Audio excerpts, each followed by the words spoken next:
Toronto Blue Jays are making some waves here.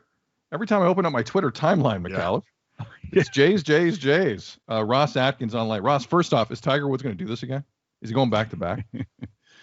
Oh man, I'm pulling for the Canucks. I mean, I hope I'm all in on Weir. Smart man, Ross Atkins. Smart man. Going back to audience. Ross, well, it's always great to talk to you, man. Good, nice of you to jump on. Sid. I remember. Do you remember when the only time you and Mark were in the news with the Jays was like, are they going to trade J Happ? Like, do you remember that? Because no, I don't. I vividly remember that. And now we're talking about, I'm not going to bring up players under contract because you can't talk about them, but I am, every time I go on social media, reputable, good writers are saying Ross and Mark are going to bring the heat. Do you like seeing that? Does that help your cause? Would you prefer the hype train slow down on that? What's your overall take? Hey, listen, Sid, we're just focused on winning and trying to do everything we can to put this organization in a better spot. So, like anything else, I think, attention when it's positive and about winning and it's positive for the Blue Jays, sure. We'll absolutely prefer that than not. But, when it comes to reactions and analysis, there's value to it, and I appreciate and respect all of it. But we spend the majority of our time on just making sure that we are in on every avenue to make our team better. And the thing I can tell you, Sid, like the best way or one of the best ways to win championships is when you have really good players, and many of them. And we do have several of them, but we're in the market for acquiring another one. So does it make your job harder to do when that stuff gets out there, or does it unaffected? Yeah, I mean, it's hard to say, really. I think it's closer to unaffected than harder to do. But it's hard to say, because there's, we're talking about it. We're talking about our team being in a good position with good young talent that people are excited about. So I'll take that any day of the week. Ross Atkins joining us here on Tim and Sid. I know you've mentioned that run prevention is the priority for this team moving forward. And a lot of people have tried to speculate on what that means exactly. To me, it's middle of the diamond in pitching. Like, how have you prioritized what you need moving forward beyond run prevention? Yeah, I mean, listen, pitching is the best way to do that, and defense is the next best way to do that. And then there are players that provide offensive benefits as well that are also good defenders. So it doesn't have to come in the form of pitching. It doesn't have to come in the form of one or the other. Ideally, we get better defensively this offseason. Ideally, we get better from a pitching standpoint this offseason. But really, we just have to get better. And one of the ways to do that, as I just mentioned, is just acquiring a very good player, or hopefully two. The winning championship starts with guys like Bo and guys like Vladdy, guys like Teoscar and Cavan, and the progress of someone like Nate Pearson, the acquisition of Yunshin Ryu. And we need to add to that. And I think, other teams realize that we're in that market. Certainly players representation realize that, and players realize that. And we're getting good feedback on that front. Jays GM Ross Atkins here on Tim and Sid. Ross, forgive me because I don't know when the meeting was going to happen, but has the final budget with Rogers been hammered out here? And if it hasn't, when is it going to happen? Yeah. And the second part to that is, do you feel in a weird off season like this, considering the economics are a little different, is it advantageous to be first out in free agency if you're a team? Do you feel you got to get out there early?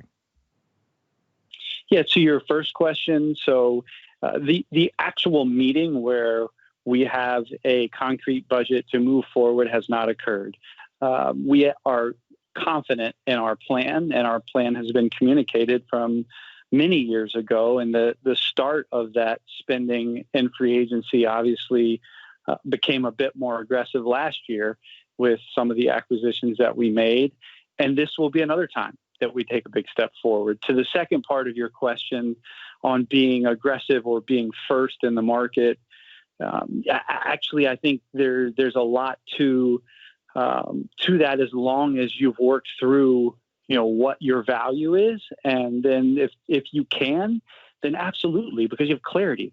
And then it makes the next move more defined. But at the same time, I think we don't control that, right? If you control it, then you're probably walking away from what that strike price or that value was that we've worked very hard to determine to make sure we're being responsible. I keep quoting Sun Tzu because I'm not smart enough to come up with it on my own, but the quote is, "In chaos there is opportunity." Do you feel like, because of all of the uncertainty, that there may be a real opportunity here for you guys? Yeah, Tim, I think, I think we're in a good position, and I think that there will be opportunities for us in this market to get better.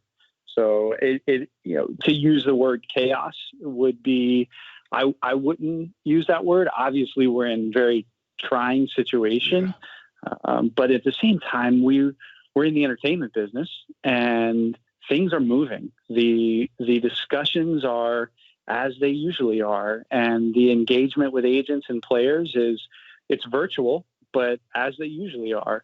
It's funny. I had a virtual FaceTime, or I just had a FaceTime call happen from an agent yesterday. I've never had that happen before, where an agent just chose FaceTime as the incoming way to communicate, which I think it's interesting to see how we're adapting and adjusting, or just getting more comfortable with different ways of communicating. Yeah, sometimes too comfortable with different ways of communicating. Yeah. I never cut a deal if I did FaceTime consistently. My face for radio is I gotta peel that back. Ross Atkins, Jay's GM, here on Tim and Sid. Ross, there's so many ways to go here. You guys are linked to a lot of shortstops. Now, you are not responsible for who you are linked with per se. You're not responsible for what's written. But my question is, has Bo Bichette reached out with some questions? Is that a conversation you feel you need to have, considering some of what's out there? Yeah. So first, on the speculation, like those rumors are going to happen, and sometimes there's something to them, and sometimes there isn't. So we have had more than one discussion with Bo, and they've been over the course of months and not just over the last days and weeks. And I've spoken to him. I spoke to him last week. I spoke to him this week, and he knows our confidence and conviction in him, and how strongly we feel about him as a future shortstop. I love his confidence and conviction in it as well. So it is extremely powerful in our clubhouse, the amount of confidence that Bo has. So, but at the same time, like as I was talking about before, if we can add to Bo and Kevin and Teoscar and Vladdy and Yunshin Ryu, add a player or two players or three players, and maybe that takes a couple of off seasons or another deadline, that have that type of impact in one player, that really starts to move the needle forward. So I just don't want to eliminate us from someone of that caliber if they happen to play the position of shortstop. And Bo understands that 100%. I guess that was the follow-up, was, does Bo understand that? And in your conversations, Yeah. Because I think that's what the fans are thinking, like, oh, is Bo going to be pissed off here? And from what you're the one that has the conversation with him. Having a dad that played in the league probably helps that too, but he understands that if they get that much better, it might mean something different for him in the future. Yeah. Okay. Yeah. I think that's well said, Tim. Just the way I would be repeating what you said. Perfect. Well, at least perfect for me, because usually I screw up, so I'm glad. Ross Atkins joining us here. And does not knowing where you're playing next season affect more potential free agents, or the budget that you expect to have for those free agents? Well, I'd say first and foremost, I am focused on being in Toronto. I know that our players are focused on being in Toronto. And Mark and Marnie and Anook have done an incredible job of making sure that we have a contingency plan. And we've talked about that from a baseball standpoint, but we're all extremely hopeful and optimistic that we have that avenue, and we will obviously keep that avenue open as long as we possibly can. And then we just have to contingency plan. So as it relates to free agency, players ask the question. I answer it in a similar way. Talk about some of the alternatives, maybe in somewhat more detail based on their questions. And then as it relates to the budget, is that we have several scenarios that we've presented and worked through, and we obviously have to present the one that has no fans. So, it's hard for me to say that one of the two of those has a larger impact. What does it mean, though, to have Robbie Ray be the first free agent off the board anywhere in baseball for your team, considering you basically saw him for a month and a bit? Like, he wasn't with you long. But what does it say to other free agents, knowing, again, the uncertainty around where exactly you're playing, that he would commit like that? I know it was just a year, but still, it's a commitment. He would commit that quickly. How much does that help you going forward in that regard? Yeah, I think it says a lot about Robbie as a teammate, as a competitor, what's important to him, the confidence he has in himself coming into not the best division if you want to try to, have a bounce back type year. True. So, smaller ballparks, some pretty good lineups, and, two of the better teams in the game. So I think it more speaks to, his confidence in himself. And then absolutely the fact that he is focused on winning, how much he was fulfilled being here last year, the environment he was in, as different as it will be when we're back in Toronto, was definitely a positive for us. Russ, I'm not blowing smoke here, but we had Stripling on, Ross Stripling on the show. We also had Robbie Ray on the show, and both of them were in awe of what you guys were able to do with Buffalo and what was in place in and around the team that actually went to the field every day and the attitude that went on the field each and every day. What do you attribute that to? Yeah, it's hard to just put your finger on one thing, but I will say this, I was shocked, Ross. Detail. I'm going to be honest. I was. Yeah, Strips, and it's two really, really impressive guys. Strip and Robbie are super impressive and really articulate and have experienced a lot in the game. Especially for, Robbie coming out of Arizona and they're winning, and Strip coming out of the Dodgers and what they've been doing and the environments they've been in. So I think the first thing that came to mind as you were saying that, and as I've thought about it, is the work that all of the people led by Mark and Marnie Starkman, that they listen to the players, not just prior to the pandemic and during the pandemic, but they pay attention to what matters, and they really care about meeting their needs. And so they worked really hard to think through the daily existence of a major league player, whether that be Yunshin Ryu or Bo Bichette or Kevin Biggio or Tanner Roark, Ken Giles. Okay, what does their day look like? What are they going to need? How can we pull that off safely and make sure there's nothing that we haven't thought of? And I think that set the tone for the players, because when the players came in, they felt like they mattered and they felt like we had thought about them. And then the second thing I would say is, when you have a good young team that is focused on the team, it really makes it hard to be negative and to point fingers and to come up with excuses. And we had that. So those are the couple of things that come to mind.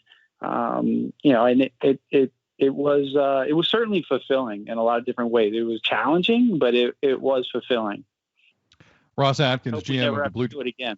Yeah, here on so many fronts. Yes, cheers to that. I do have booze behind me. I feel like cheersing you tonight. Ross Atkins here on Tim and Sid. Ross, last week, Vladimir Guerrero Jr. Gave a pretty telling interview to a media outlet in the Dominican Republic. And for those who missed it, He basically said he's got to come into camp in better shape if he wants to be great, if he wants to be like Ronald Acuna and Juan Soto and some of these great players around baseball. And he was also adamant that third base was his, that he was going to make that position his. On a big scale, Ross, and if you want to comment on those things individually, feel free. On a grand scale, when you hear this stuff, are you happy at the public epiphany? Or is there a part of you who was like, and we've been saying this stuff for a while, but I'm glad to hear it publicly. Like, is there some yin and yang to that?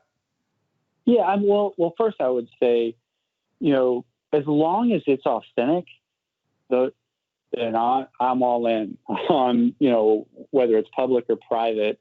And it was authentic because I know it was authentic. He said it to me, he said it to Charlie, and we've spent time talking about it. So he meant it. And therefore it's powerful for us too. So, Vladdy's he's a special person. He's obviously a unique background, the son of a Hall of Famer, born in Montreal, raised in the Dominican Republic, and has had the superstar label on his back from the age of 14, and has really just focused so much on hitting, focused so much on playing the game. And now he's learning that he's got to focus on his body. And that happens at different times for every player. Some players, it doesn't happen until they're 33 and they have a back injury. And it just happened earlier for Vladdy. And, I think relied for a little while. And the other thing I failed to mention, he's 21 years old.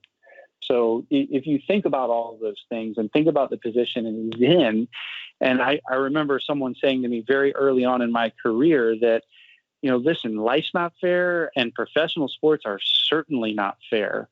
And the maturation process is going to be expedited for any and all that excel in the professional sports arena. And it resonated with me. And it is when you see someone, what Vladdy has experienced, the expectations, the fame, the success, the failure, the hype, the dealing with the talent, dealing with all of the exposure, and then now authentically coming out and saying, I made a mistake at 21 years old and here's how I'm going to correct it. That's progress and still work to do. It's a week to week. He's got to do it week by week and day by day. And we'll be right there with him through that process. Ross, one final thing. I want to leave on a bit of a high here because, two of the bigger moves you and Mark have done with this team, like I still remember Charlie Montoyo's hiring, and a few people had to do some research on that one. And the fact that you spent $80 million on a pitcher, this is not something this organization does every day, and you did it last offseason. And those were big moves for you and Mark. To see Charlie up for Manager of the Year this week, don't tell me how he finished third in that vote. That was unbelievable. But to see Charlie up for Manager of the Year in the AL, to see Hyunjin Ryu up for the Cy Young, how proud were you to see that? Yeah, it's awesome, man. It is. I don't want to go to talk too much without talking about them individually. Like Charlie is a unique leader and a unique person that really cares deeply about people, and it resonates. It resonates throughout our clubhouse, and he's an exceptional in-game decision maker. His instincts, he's benefited from the years of being in a clubhouse and being in a dugout and having to make really high-pressure decisions day in and day out and be prepared for them. And he's worked hard at it for a long time, and he deserves every ounce of that. And then Ryu, I can't say enough about the competitor. And just being around him, watching him, how he prepares for his starts and watching his process and his routine, it's unwavering. And it just doesn't happen by chance. But when those things happen, I also think of all of the advanced scout work and all of the pro scout work and all of the work that goes into it from our pitching coaches. And so although individual accomplishments, they're great organizational achievements for so many people. So, but I'm glad you brought it up, Sid. Ross, listen, we always appreciate the time that you afford us, and this year especially. So thanks for doing this, and thanks for spending 20 minutes talking with us. We really appreciate it. All right. Thanks, Tim. Thanks for having me on, guys. See you, Ross.